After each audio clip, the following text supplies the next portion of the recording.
Hey, it's Clay, and this will be a video chart on ticker symbol SAEX. We will take a look at the 30-minute time frame.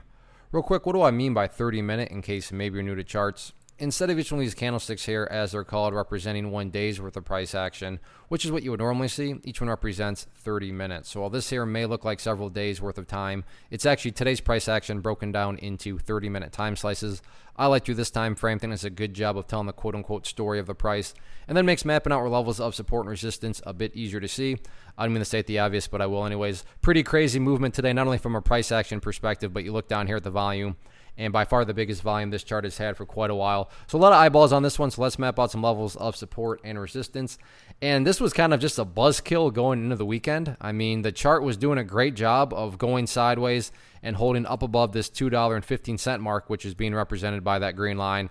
So, I mean, you can see right there, bounce, right there, the price just cruised along it. And then during that final 30 minutes, which again represented by that candle, you can see that the price broke below it, and then this time it just kept on separating to the downside. So I'm not saying that's, the chart is totally ruined. I'm just saying the chart would, be looking so much better had that price just continue to consolidate up above 215. But on that note, that brings about our initial area of resistance, which is based on a foundational rule in charting, which states when levels of support are broken and closed below, they tend to act as resistance. So any sort of bounce to the upside, 215 is going to be that initial level that needs to be broken. If the price can push through 215, then the next key overall level of resistance up there at $2.35. Now, what happens if this, movement to the downside is something bigger? Well, then let's figure out where some next potential areas of support are.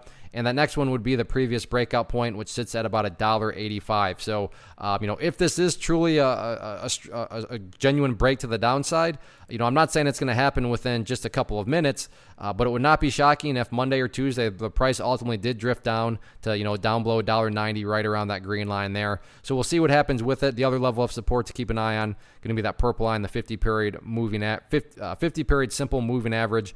I'm not going to assign a numerical value to that because, as the name states, it's a moving average, so that value will change over time. But yeah, a pretty rough close. And, if I was forced into a corner, I would say it's looking like it's at least going to drift down below $2, if not $1.90. But no such thing as a guarantee. So, yeah, next week should be pretty interesting.